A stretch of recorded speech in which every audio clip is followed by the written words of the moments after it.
అందరికీ praise Lord. Welcome to our word and worship YouTube channel. ఈ రోజు మత్తయి సువార్తలోని 6వ అధ్యాయంలో కొన్ని క్వశ్చన్స్ తెలుసుకుందాం. Let's get into our video. ఎవరికి కనపడకుండా మీ నీతి కార్యములు చేయకుండా జాగ్రత్త ఉండవాలి. మనుషులకు. కరెక్ట్. వేషధారులు ఎక్కడ దానం చేస్తారు? సమాజ మందిరములలో, వీధులలో. కరెక్ట్. వేషధారులు సమాజ మందిరములలో, వీధులలో ఎందుకు దానం చేస్తారు? మనుషులచే ఘనత పొందుటకు. కరెక్ట్. కుడి చేయి చేసినది దేనికి తెలియకూడదు? ఎడమ చేయికి. కరెక్ట్. సమాజ మందిరములలో, వీధి మూలలలో ఎవరు ప్రార్థన చేస్తారు? వేషధారులు. కరెక్ట్. ఎవరు ప్రార్థన చేయనప్పుడు వ్యర్థమైన మాటలు పలుకకూడదు? అన్యజనులు. కరెక్ట్. రహస్యమందు నీ తండ్రి నీ ప్రార్థన వినున్నట్లు ఎలా ప్రార్థన చేయగలను? గదిలోనికి వెళ్ళి తలుపు వేసి. కరెక్ట్. ఎవరు ఉపవాసం చేసినప్పుడు దుఃఖముఖులై ఉంటారు? వేషధారులు.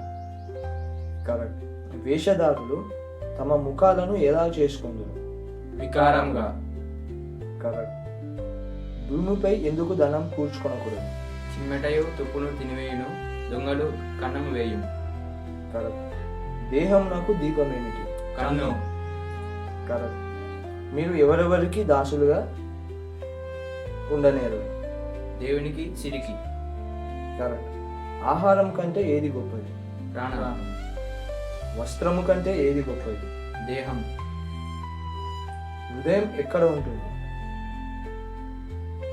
ధనం ఉన్న చోట. కరెక్ట్. కన్ను చెడ్డదైతే శరీరం ఎలా ఉంటుంది? చీకటిగా. కరెక్ట్. ఆయన ముందుగా ఏం వెతకమని చెప్పారు? ఆయన రాజ్యము మరియు నీతిని. కరెక్ట్. ఏం తిందుమో, ఏమి త్రాగుదుమో, ఏమి ధరించుకుందుమో అని చింతించకూడదు. వీటి విషయమై ఎవరు చింతిస్తారని చెప్పారు? అన్యజనులు.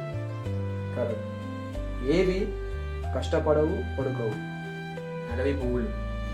కరెక్ట్. ఏవి విత్తవు, కోయవు? ఆకాశ పక్షులు. కరెక్ట్. మొత్తం మత్తయి సువార్త 7వ అధ్యాయంలో ఎన్ని వచనాలు ఉన్నాయో కింద కామెంట్ చేయండి మరిన్ని ఇంట్రెస్టింగ్ వీడియోస్ కోసం మా ఛానల్ను సబ్స్క్రైబ్ చేసుకోండి. మరియు షేర్ చేయండి.